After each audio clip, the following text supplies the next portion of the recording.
a problem, because you can smell herb from there. How would we enforce it? We would strongly suggest and let people know that cigarettes, and especially marijuana, especially when you burn it, it's the wrong type of influence. It's the wrong type of influence, and it kills. So it'd be hard to enforce, because every other house smells like it, because California has gotten out of control with it. Just like prohibition, it became out of control. So they want to smoke it. And the problem is that it's killing people. It's killing them, and it's killing families. You can smell it like everywhere. And it's going to tear down our country. So we have to get real creative, okay, in disciplining these people if they're going to go off and be potheads. We can't enforce it. We can't kick in their doors and take away their pipes because they want to relax and die a tranquil death smoking it, which pretty much destroys their lungs. And it kills them, just like alcohol will kill you. Alcohol will kill you. Any alcoholic that's recovered from it will tell you that alcohol will kill you. Cigarettes will kill you. Once you get emphysema, you cannot go back. Same thing with the marijuana smoker. When you get emphysema, you cannot go back. So outlaw it. It's killing people. Why should we? Why should we allow something that's killing this nation take over? We're definitely going to outlaw meth because it's the wrong influence. We're going to outlaw marijuana because it's the wrong influence. We don't want the world to be influenced on something that's bad for you. They'll admit that it's bad, just like alcohol is bad, and many drugs are bad. We'll have to treat it, and we'll have to use education. Teach them when they're young. Teach young children that marijuana is bad for you. Cigarettes are bad for you. Alcohol is bad for you because it's the wrong influence. You don't have the same motor coordination as you used to have because of too many marijuana cigarettes that are killing you. If I saw someone killing themselves, smoking themselves to death, I would want to tell them, listen, you're killing yourself by smoking these marijuana cigarettes or these tobacco cigarettes or these alcohol cigarettes. You want to be clean. So we do it through education. We keep telling them. We can have social workers. Dogs can smell it. It's still illegal in all 50 states, but dogs can smell it, and we can start the education process there so that we can rid it. So we can get it out of our system. Or we'll have to go into this like prohibition. People will have to listen. Now, I don't think enforcement is right, because enforcement will lead to just a bloody war. But I'm not going to allow it in my family. So I have the right to defend myself against it. We have the right to separate. If you want to worship marijuana, you go do it elsewhere. You cannot bring it over to me. I don't have to smell it. So I think it should stop and be illegal. The hippies were wrong. Not because of their long hair, but because of their abuse of drugs and being under the wrong influence, especially alcohol and cigarettes and the marijuana stuff and everything else that's bad. That's in drugs and stuff that's taking over our country. So make it illegal. But don't get all gung-ho and start killing over it, So we do it with education. We can do it through programs like this, where we ask people to find sobriety, before this thing kills you. Once you get emphysema, you can't go back. We can do it through showing photos. We can do it through showing advertisement on television and on AdSense on TV. We can help people come to realization that it's wrong and that it's evil and that it hurts other people. So we'll find a way. But those things are good, right?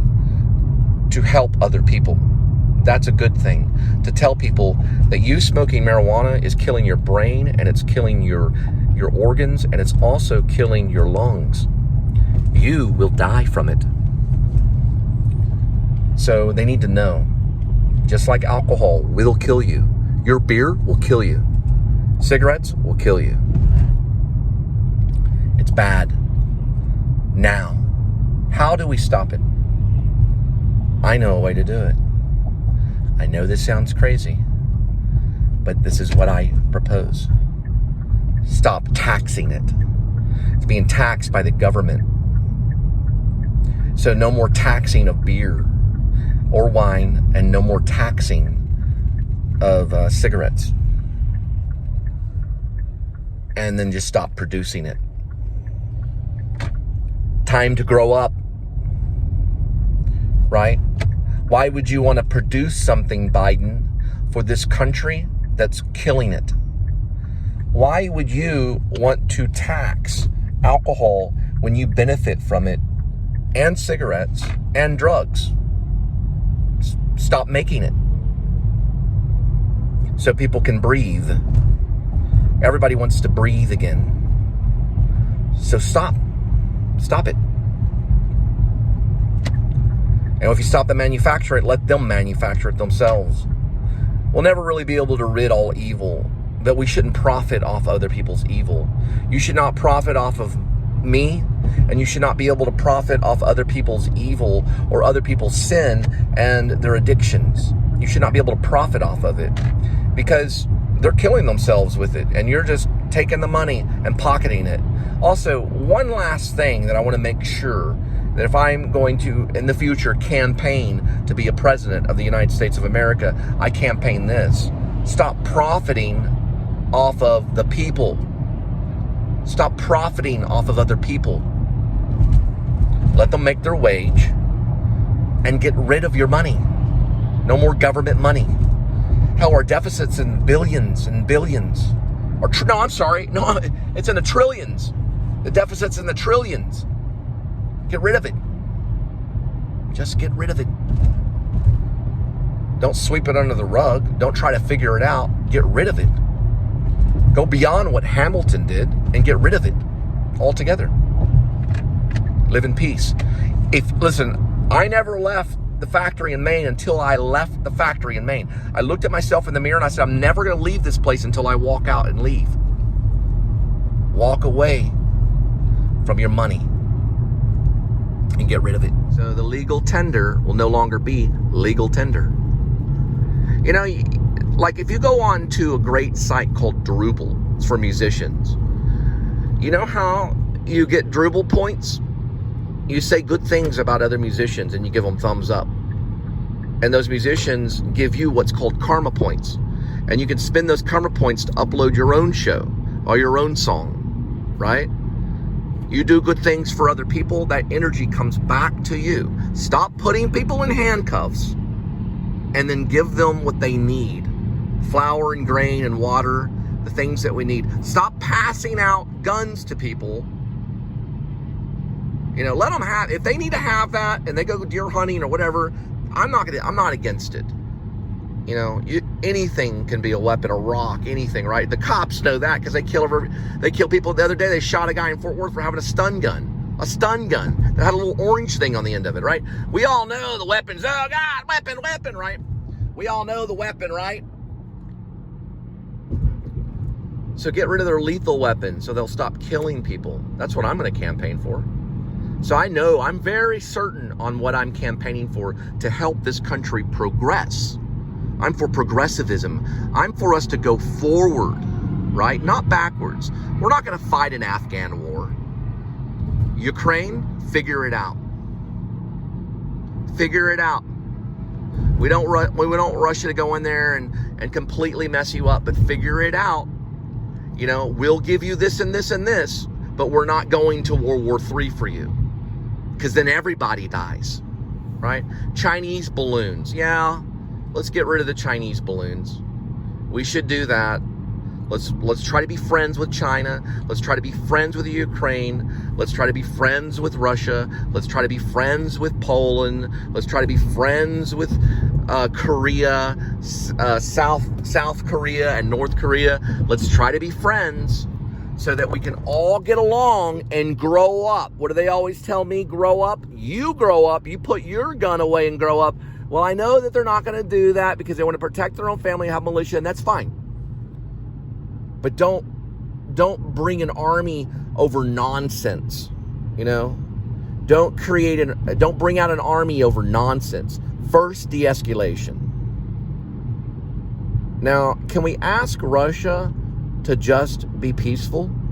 Ask Russia, what is it that they need? Do they need more land?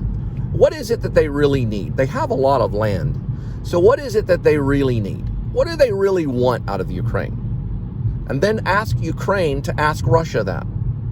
Have them sit down at a table and shake hands. Say, look, I have families, you have families, let's shake hands. What is it that you really want? Figure that out, have them talk about it, make a treaty, sign the treaty. It always happens anyway. It happened with NATO. It happened after Hitler was abolished from the planet. Oh, horrible Hitler abolished.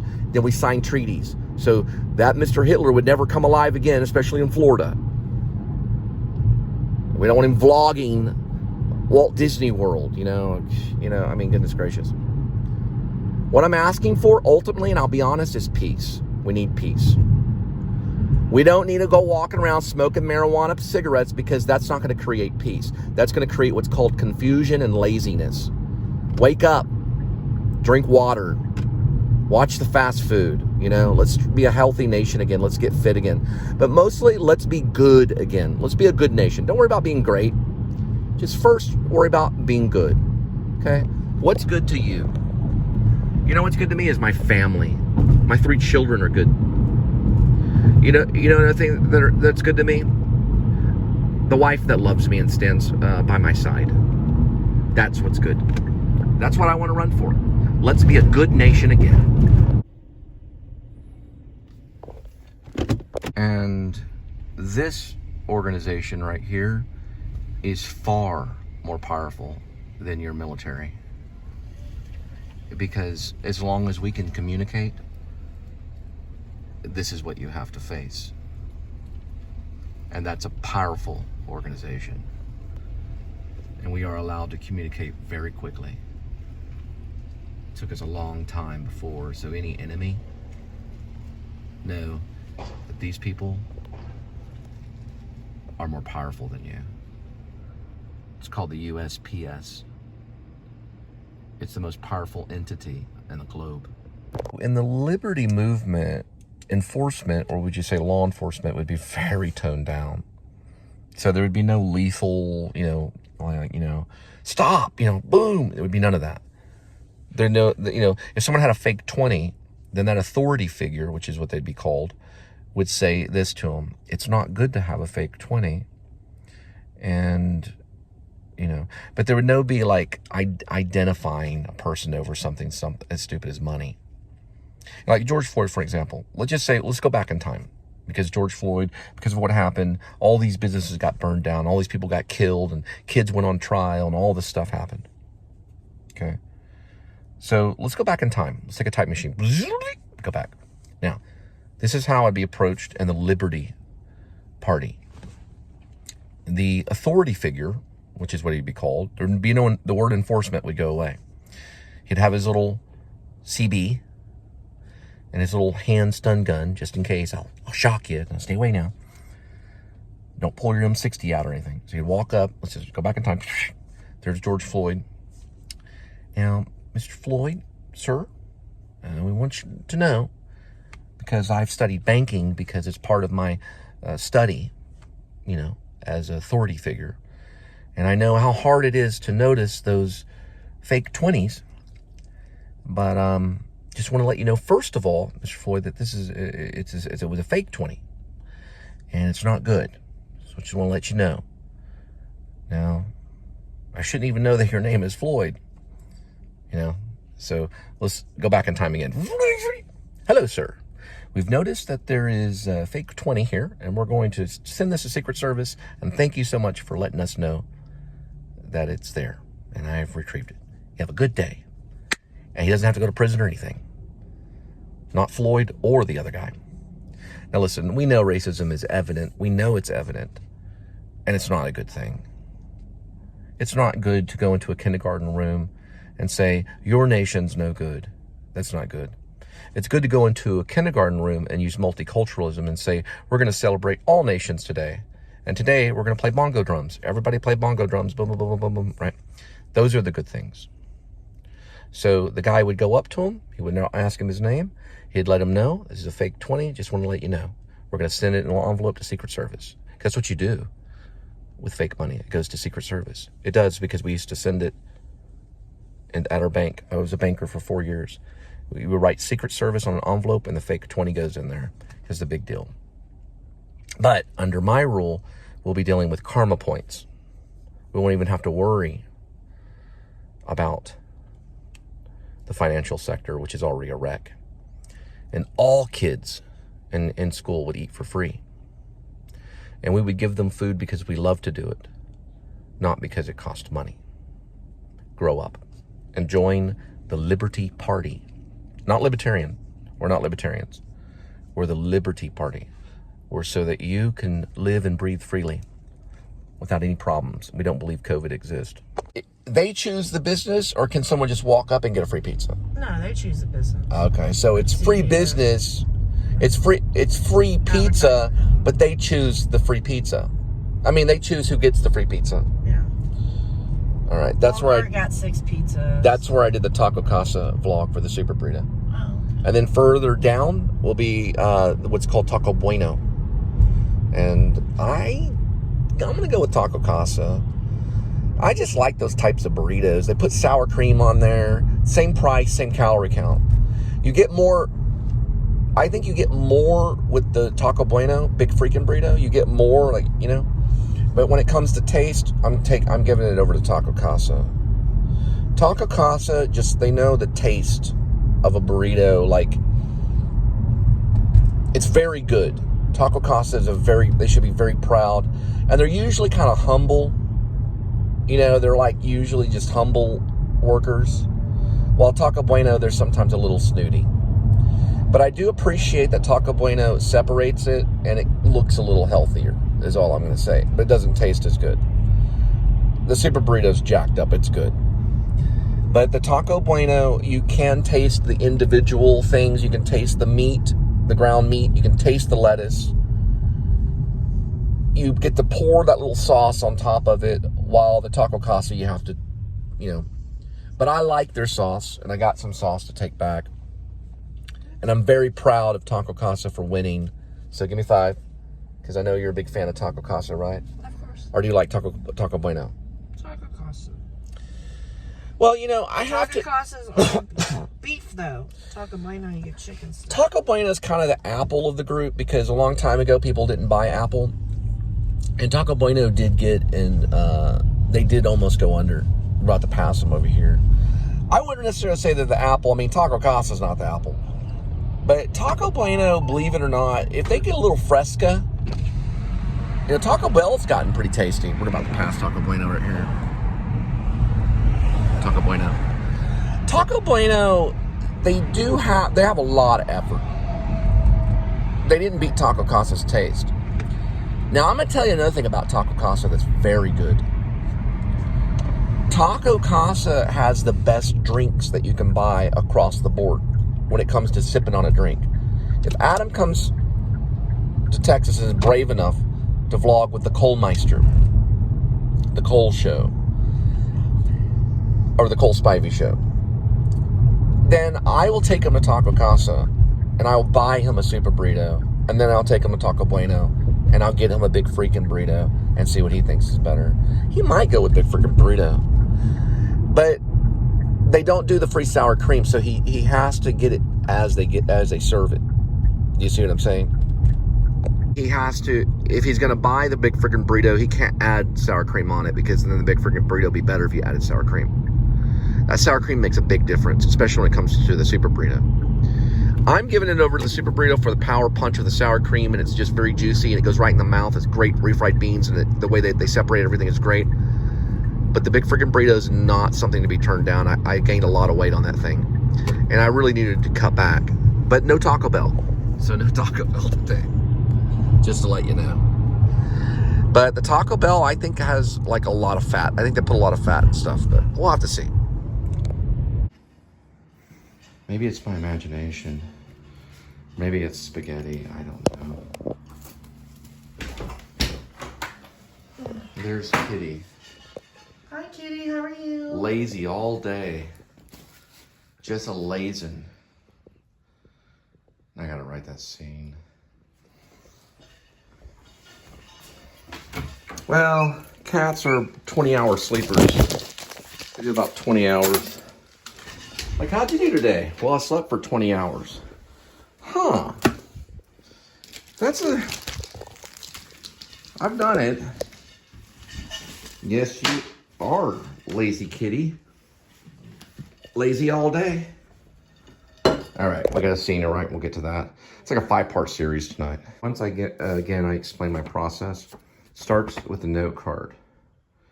Then it moves to the phone, which goes to notes. To program it in the phone. And then it goes into the software, which is called this thing right here. I have to, there we go. Right there. It's called Final Draft. See if it comes up again like that. It's a nice little software. It does all the formatting for you. And we'll be working on the scene called, it's called it's called A Series of 7 Scenes. It's a little segment in it. Not really a montage, but it's a series of 7 distinct scenes that he must go through after the interview. Now remember, after the interview, he's not hired necessarily on the spot.